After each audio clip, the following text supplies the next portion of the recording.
स्वागत है आप सभी का आपके अपने चैनल स्टडी विद टाइगर पर। तो आज हम आपको महाजनपद के राजतंत्रीय एवं गणतंत्रीय व्यवस्था के बारे में आपको बताएंगे। कल हमने जो प्राक मौर्य युग है उसका सामान्य परिचय बताया था, जिसमें से हमने आपको 16 महाजनपदों के बारे में बताया था। आज उसी महाजनपद के राजतंत्रीय एवं गणतंत्रीय व्यवस्था के बारे में बताएंगे, जिसमें से आज जो हमारा टॉपिक है कि महाजनपद में जो राजतंत्रीय व्यवस्था थी वो किस प्रकार थी, उसमें कौन कौन से तत्व राजतंत्रीय व्यवस्था में सम्मिलित थे। तो हम आपको बता चुके हैं कि जो कुल महाजनपद थे वो आपके 16 थे, जिनका प्रमाण हमें बौद्ध ग्रंथ के अंगुत्तर निकाय तथा महावस्तु से और जैन ग्रंथ के भगवती सूत्र से मिलता है। उन 16 महाजनपदों में मल्ल और वज्जी को छोड़कर जितने भी महाजनपद थे अर्थात 14 जो जनपद थे उसमें जो है जनतंत्रीय व्यवस्था पाई जाती थी, तथा जो शेष 2 जनपद थे जिसे हम मल्ल और वज्जी कहते हैं उसमें प्रमुखतया गणतंत्रीय व्यवस्था पाई जाती थी। तो आइए अब हम देखते हैं कि जो राजतंत्रीय व्यवस्था थे उसमें कौन कौन से तत्व और किस प्रकार से वे प्रभावी थे, उनका क्या योगदान था। आइए क्रमशः इसे हम देखते हैं। तो सबसे पहले हम देखते हैं कि जो इसका प्रमाण है राजतंत्रीय व्यवस्था का वो आपके ऐतरेय ब्राह्मण में मिलता है। हमने आपको पढ़ाया था कि ऐतरेय ब्राह्मण में राजा के बारे में सर्वप्रथम वर्णन जो मिलता है वह ऐतरेय ब्राह्मण में मिलता है, जिसमें से कहा गया था कि समुद्र पर्यंत पृथ्वी पर राज करने वाला जो राजा होता है वह स्वराट होता है। अर्थात राजतंत्रीय व्यवस्था के बारे में जो सबसे पहला वर्णन मिलता है वह आपको ऐतरेय ब्राह्मण में मिलता है। ऐतरेय ब्राह्मण में कुल 5 प्रकार के जो राज्यों का वर्णन भी मिलता है। अर्थात ऐतरेय ब्राह्मण में बताया गया है कि जो राज्य थे वे कुल 5 प्रकार थे, जिसमें से पहला जो प्रकार है वह है साम्राज्य, दूसरा जो है वो है भोज्य, तीसरा जो है स्वराज्य, चौथा जो है वैराज्य और 5वां जो है वो राज्य। साम्राज्य जो होता था वो बहुत बड़ा क्षेत्र होता था। इसके बाद भोज है, स्वराज्य है, वैराज्य है, राज्य है, ये सब क्षेत्रफल के आधार पर या इनके अंतर्गत कितने जो है इनके जो आपके कह सकते हैं इनके अंतर्गत जो शासक होते थे वह कितने इनके अंतर्गत शासक होते थे और कितना बड़ा क्षेत्र होता था। तो इसमें सबसे बड़ा क्षेत्र 5 राज्यों के क्रम में क्रमशः साम्राज्य का होता था।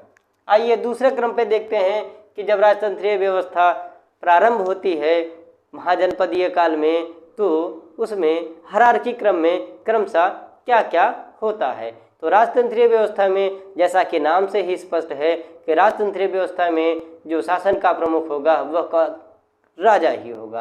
अर्थात जो राजा होगा वो शासन का प्रमुख होगा और उस समय राजा शासन का प्रमुख होता था। चूँकि जब वैदिक काल आपका समाप्त होता है इसलिए महाजनपदीय काल में वैदिक काल के कुछ अंश पाए गए थे, इसलिए वहाँ राजत्व में दैवत्व की परिकल्पना की गई थी। अर्थात कहा गया था कि जो राजा होता है वह देवता के अंश के रूप में होता है।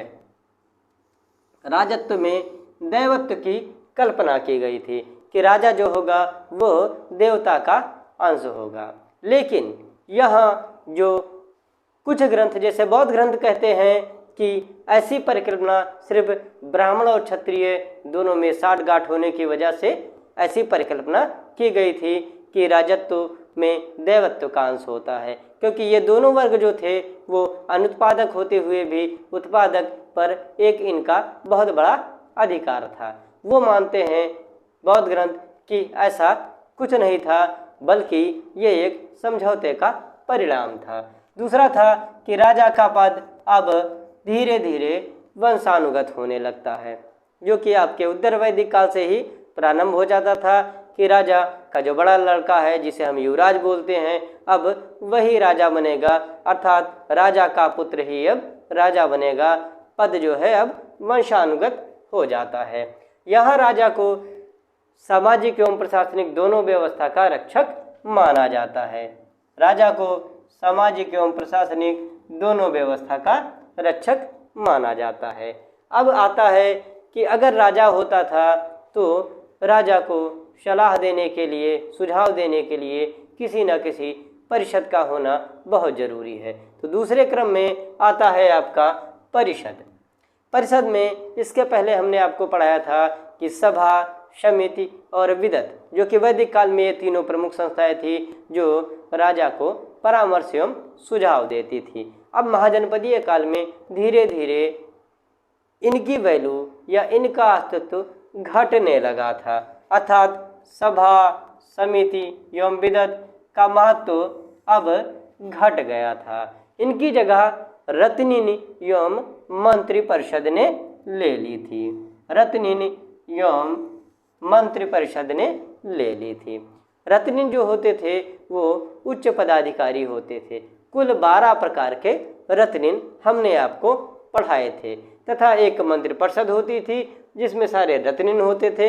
इन्होंने अब सभा, समिति एवं विदत का स्थान ले लिया था, अर्थात राजा को सलाह देने के लिए, सुझाव देने के लिए या व्यक्तिगत जो है मामलों में चर्चा के लिए अब रत्निन एवं मंत्रिपरिषद की जरूरत पड़ने लगी थी। अगले क्रम में देखते हैं कि इसके बाद आता है नौकरशाही। तो इसी परिषद के साथ साथ, अर्थात रत्निन एवं मंत्रिपरिषद के साथ साथ एक बड़े वर्ग नौकरशाही वर्ग का उदय होता है। प्रमुख जो अधिकारी होते थे वो इसमें, जो नौकरशाही वर्ग में, वो महामात्र एवं आयुक्त के नाम से जाने जाते थे। महामात्र एवं आयुक्त के नाम से जाने जाते थे। इन्हीं अधिकारियों के अतिरिक्त सेना नायक, कोषाध्यक्ष, न्यायाधीश तथा मंत्री आदि अधिकारियों का भी वर्णन मिलता है। नौकरशाही वर्ग में क्रमशः महामात्र आयुक्त के साथ साथ में सेनापति, कोषाधिकारी, मंत्री तथा न्यायाधीशों का भी उल्लेख मिलता है।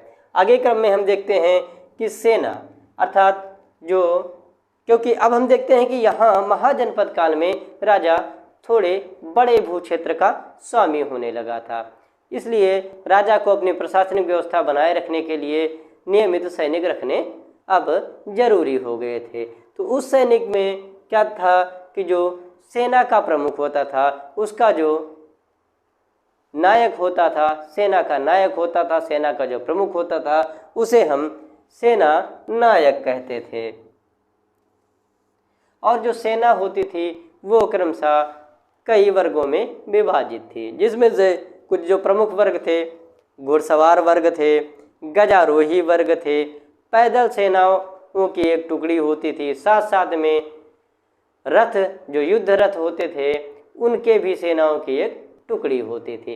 अर्थात सेना के जो संचालन का काम होता था वो सेना नायक के हाथों में था, और सेना क्रमशः घुड़सवार, पैदल सेनाओं में, गजारोही, हाथी की सेनाओं में तथा रथ पर बैठे सेनानियों के सेनाओं में विभाजित होती थी। अगला आता है राजस्व। तो महाजनपदीय काल में जो राजस्व व्यवस्था थी, अब भी चूँकि वैदिक काल में जो व्यवस्था थी वो कृषि एवं पशुपालन थी, इसी वजह से जैसे ही जब हम महाजनपदीय काल में आते हैं तो अभी भी राजस्व का प्रमुख स्रोत जो था वो भूमि कर ही था, और भूमि कर जो होता था वह आपके उपज का 1/6 होता था। भूमि कर बहुत कम था, लेकिन जो प्रमुख राजस्व स्रोत था वह भूमि कर होता था। इसी भूमि कर के साथ साथ में चूँकि राजा बड़े भूक्षेत्र का स्वामी होता था, इसलिए वहाँ की जो प्रजा होती थी उसको भेंट, नजराना या उपहार के स्वरूप में जब प्रजा राजा से मिलने आती थी या राजा प्रजा से मिलने जाता था तो भेंट, उपहार या नजराने के रूप में वहाँ की प्रजा कुछ फल है, कुछ अनाज है, कुछ हीरे जवाहरात है, जिसकी जो अपनी सामर्थ्य होती थी वह राजा को भेंट करता था। उस भेंट को क्या कहते थे? बलि कहते थे, उसको बलि कहते थे। और उसको एकत्र करने वाला जो अधिकारी होता था, अर्थात राजा का काम था प्रजा के बीच जा करके या प्रजा द्वारा दिए गए बलि भेंट नजराने को ले करके वह क्रमशः अपने कक्ष में चला जाता था और उसको जो एकत्रित करने वाला अधिकारी होता था उसे बलि साधक कहते थे। इसके साथ साथ कर या राजस्व एकत्रित करने वाले कुछ और अधिकारियों का भी वर्णन मिलता है, जिसे हम भागदूत तथा भंडागारिक या सौल्किक के नाम से भी जानते हैं। अगला जो क्रम है आपका वो ग्राम व्यवस्था है। तो जो ग्राम प्रशासक होता था उसे हम ग्रामीणी, ग्रामिक या ग्राम भोजक कहते थे। इस जो ग्रामीणी, ग्राम भोजक या फिर जो आपका ग्रामिक होता था, इसका जो प्रमुख कार्य था वो ग्राम की जो प्रशासनिक व्यवस्था थी उसकी देखरेख करना, साथ साथ ग्राम से राजस्व या कर वसूल करके राजा तक पहुंचाना। तो ये जो उपरोक्त व्यवस्था थी आपकी राजतंत्रीय व्यवस्था थी, ये जो व्यवस्था थी महाजनपदीय काल की, वो आपके मौर्य जो आपका साम्राज्य है उसके स्थापित होने से पूर्व यह व्यवस्था आपकी यूं ही इतिहास में चलती रहती है। इस व्यवस्था से संबंधित आपके एग्ज़ाम में क्वेश्चन जो आते हैं वो कुछ इस तरीके से हैं। पहला क्वेश्चन आ सकता है कि जो राजा को भेंट, नजराना या उपहार दिया जा सकता था उसे हम क्या कहते थे? तो जो राजा को भेंट या उपहार दिया जाता था उसे हम बलि कहते थे, और उस बलि या उस उपहार को एकत्रित करने वाले अधिकारी का क्या नाम था? बलि साधक था। दूसरा था जो कर या राजस्व एकत्रित करने वाले जो अधिकारी थे वे क्या कहलाते थे? तो कर या राजस्व जो एकत्रित करने वाले अधिकारी थे उन्हें हम भागदूत, भांडागारिक या सौल्किक के नाम से जानते हैं।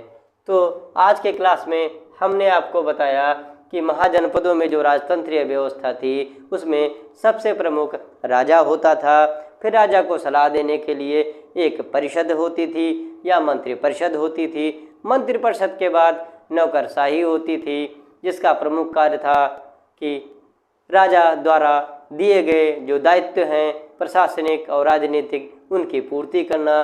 उस नौकरशाही तथा उस पूरी व्यवस्था को, चूँकि बड़े भू क्षेत्र का स्वामी होता था, उस व्यवस्था को बनाए रखने के लिए एक नियमित सैनिक तथा कुछ प्रमुख अधिकारी रखने पड़ते थे जिन्हें हम सेना के अंतर्गत रखते थे, जिसमें प्रमुख आपका सेना नायक होता था। इसके बाद आता है कि अगर इतनी बड़ी सेना होती थी तो उस सेना को वेतन देने के लिए या उसके खर्चे के लिए जो राशि दी जाती थी वो राशि कहाँ से आएगी?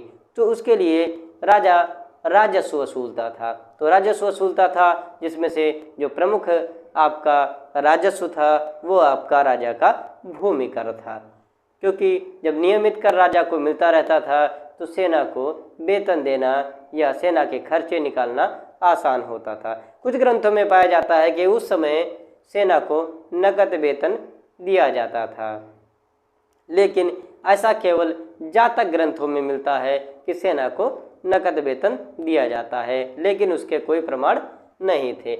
इसके बाद आता है ग्राम व्यवस्था, जो सबसे पायदान में निचली व्यवस्था में है। तो जो ग्राम व्यवस्था का प्रधान होता था वह आपका ग्राम भोजक होता था, जिसे हम ग्रामिक भी कहते थे और ग्रामीणी भी कहते थे। चूँकि यह सबसे रूट लेवल का होता था, वहीं से राजतंत्रीय व्यवस्था का हायरार्की क्रम ऊपर तक जाता था। इनका काम ये होता था कि ये ग्राम के जो प्रशासन का काम था उसको संभालते थे, साथ साथ ग्राम से राजस्व एकत्रित कर राजा तक पहुंचाते थे। ये जो आपकी व्यवस्था राजतंत्रीय व्यवस्था महाजनपदों में थी वो क्रमशः मौर्य साम्राज्य के स्थापना के पूर्व तक चलती रहती है। मौर्य साम्राज्य के स्थापना होने के बाद फिर एकाएक राजनीतिक, सामाजिक, आर्थिक और धार्मिक परिवर्तन प्रारंभ हो जाते हैं। तो आज हमने आपको महाजनपदों में राजतंत्रीय व्यवस्था किस प्रकार थी, उनका क्या उपयोग था, इसको आज हमने पढ़ाया और उन पर कौन कौन से क्वेश्चन बन सकते थे। इसके बाद कल के क्लास में हम आपको बताएंगे महाजनपदों की गणतंत्रीय व्यवस्था किस प्रकार की थी। तो आज का क्लास हमारा सिर्फ इतना ही। हम आपसे मिलते हैं अगली क्लास में। तो जैसा कि आपको पता है, ये स्टडी विद टाइगर आपका अपना चैनल है, अपने परिवार की तरीके से है, इसलिए ज़्यादा से ज़्यादा लाइक करें, शेयर करें एवं सब्सक्राइब करें। तो आज के इसी सेशन के साथ हम अपना सेशन समाप्त करते हैं और मिलते हैं आपसे कल के सेशन में महाजनपदीय काल की गणतंत्रात्मक व्यवस्था के बारे में कुछ डिटेल के साथ। जय हिंद, जय भारत।